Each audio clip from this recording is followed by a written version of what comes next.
Sir আপনার কোন কারণে মনটা খারাপ একটু যদি বলেন তাইলে অনেক ভালো লাগতো আমার।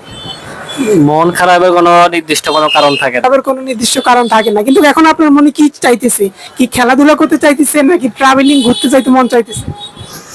এখন মন চাইতেছে এক কাপ দুধ দিয়ে চা খাইতে।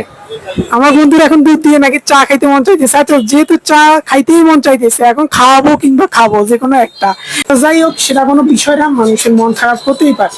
কিন্তু কথা হচ্ছে, আমি আমার বন্ধুকে জিজ্ঞেস করবো এই মুহূর্তে তার 22 বছরের জীবনে ক্যারিয়ারে সব থেকে কোন জিনিসটা ভালো লাগছে, ওই জিনিসটা আমি ওর থেকে এখন শুনতে চাবো, যেহেতু আপনারাও দেখবেন।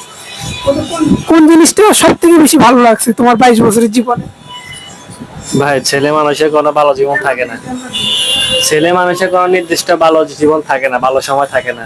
সময় নাই থাকতে পারে, কিন্তু কোন জিনিসটা তাকে ইন্সপায়ার করছে, সব থেকে ভালো লাগছে কোন বিষয়টা? কোন বিষয়টা বলতে গেলে এটা বলে বোঝানো যায় না কোন বিষয়টা ভালো লাগছে। সেটা কি খেলাধুলা নাকি পড়ালেখা না এডুকেশন নাকি বিজনেস, কোন জিনিসটা? না জব সার্কেল? ফ্যামিলি চালানো। অবশ্যই সেটা একটা বিষয়।